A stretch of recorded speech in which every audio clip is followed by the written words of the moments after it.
Kita mulai saja dengan materi yang pertama, yaitu dasar hukum pajak.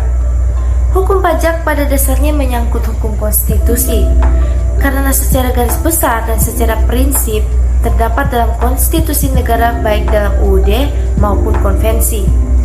Hukum pajak harus memberikan jaminan hukum dan keadilan yang tegas baik untuk negara selaku pemungut pajak atau fiskus dan kepada rakyat selaku wajib pajak.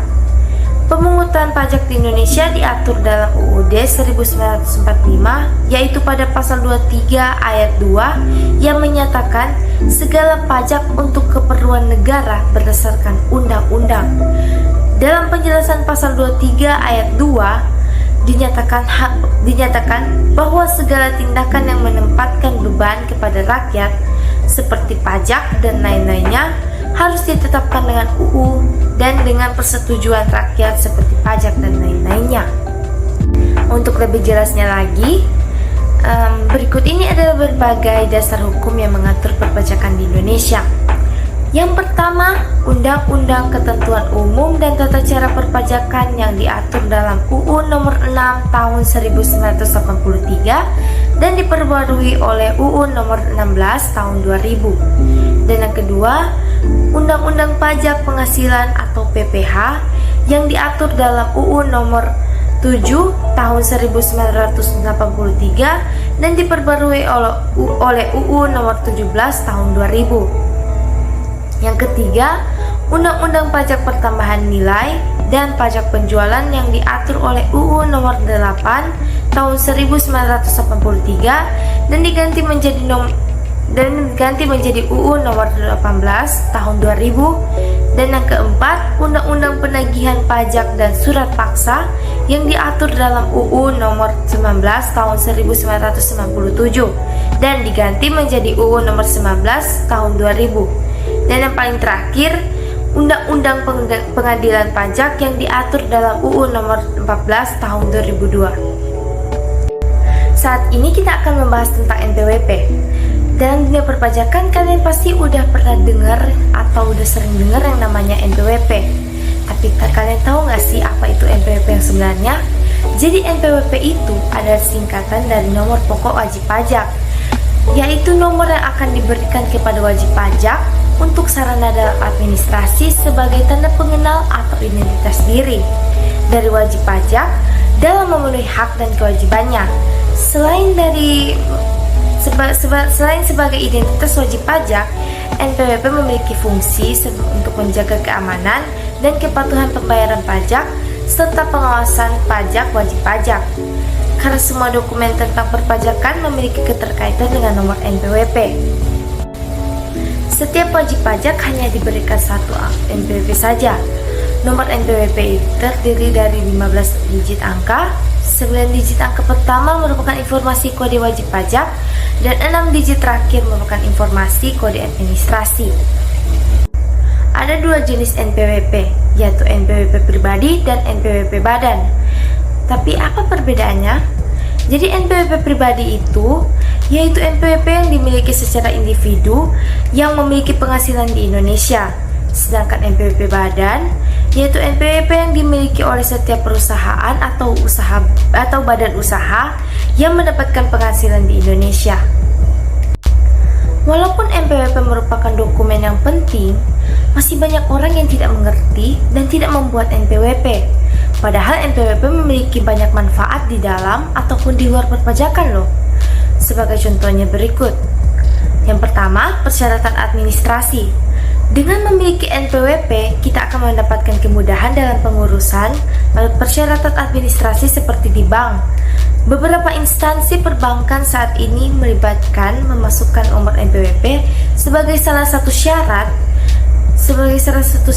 utama dan syarat mendukung dokumen untuk mengurus administrasi di tempat tersebut. Contohnya adalah kredit bank, rekening bank dana nasabah atau RDN, rekening efek, rekening bank, pembuatan SIUP atau surat izin usaha perdagangan, dan pembuatan paspor. Yang kedua, mempermudah urusan perpajakan. Manfaat lain dari NPWP adalah menghubungkan langsung dengan kemudahan pengurusan segala bentuk perpajakan. Jika tidak memiliki NPWP, Anda bisa jadi tidak diperkenankan untuk membuat dokumen-dokumen tersebut. Contoh dokumen administrasi yang memerlukan NPWP adalah pengurusan restitusi pajak, pengajuan penarikan pembayaran pajak, mengetahui jumlah pajak yang harus dibayar, dan lain-lain. Dengan memiliki NPWP, maka wajib pajak akan terhindar dari sanksi hukum. Karena bagi wajib pajak yang tidak melaksanakan ketentuan, yaitu mempunyai NPWP, akan dikenakan sanksi pidana sesuai dengan pasal yang berlaku.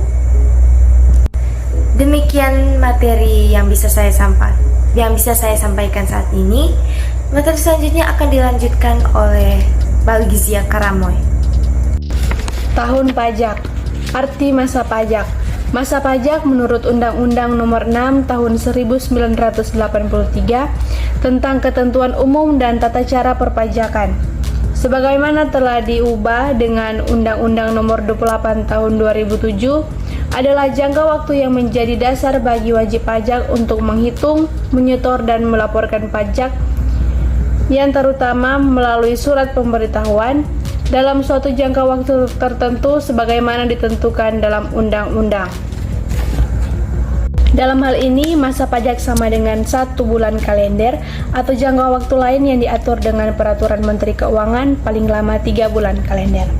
Contoh masa pajak yakni masa pajak Januari, masa pajak Februari, masa pajak Maret, masa pajak April, masa pajak Mei, masa pajak Juni, masa pajak Juli, masa pajak Agustus, masa pajak September, masa pajak Oktober, masa pajak November, dan masa pajak Desember.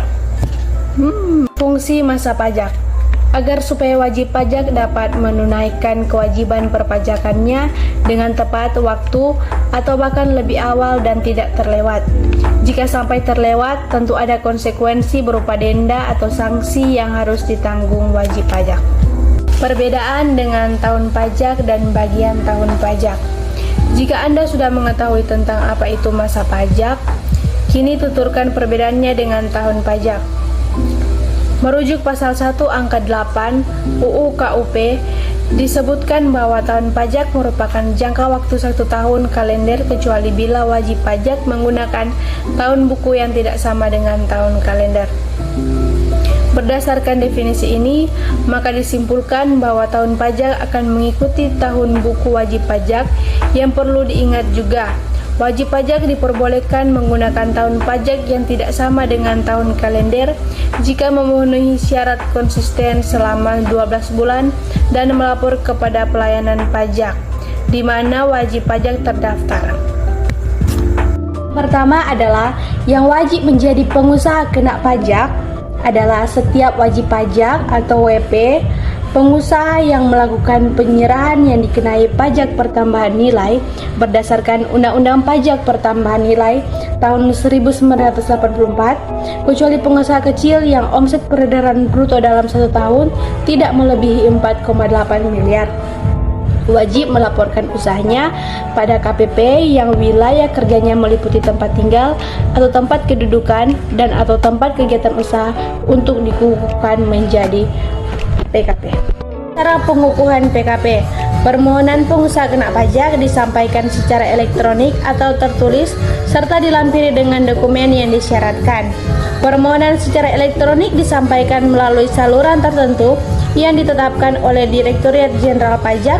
Permohonan secara tertulis dapat disampaikan dengan yang pertama secara langsung, yang kedua melalui pos dengan buku pengiriman surat, atau yang ketiga melalui perusahaan jasa ekspedisi atau jasa kurir dengan buku pengiriman surat. Syarat permohonan pengusaha kena pajak. Yang pertama, untuk pengusaha orang pribadi, dokumen yang menunjukkan identitas diri pengusaha untuk warga negara Indonesia maupun warga negara asing, dan dokumen yang menunjukkan adanya kegiatan usaha atau pekerjaan bebas. Yang kedua, untuk pengusaha berbentuk badan, dokumen yang menunjukkan pendirian atau pembentukan badan dan perubahannya. dokumen yang menunjukkan adanya kegiatan usaha untuk setiap tempat kegiatan usahanya, dan dokumen yang menunjukkan identitas diri seluruh pengurus atau penanggung jawab pengusaha. Dan yang ketiga, untuk pengusaha yang menggunakan kantor virtual. Selain melampirkan dokumen di atas, pengusaha juga melampirkan dokumen yang menunjukkan kontrak, perjanjian, atau dokumen sejenis antara penyedia jasa kantor virtual dan pengusaha. Dan dokumen yang menunjukkan adanya pemberian izin keterangan usaha atau keterangan kegiatan dan pejabat atau instansi yang berwenang. Demikian singkat video kami. Sekian dan terima kasih. Bye.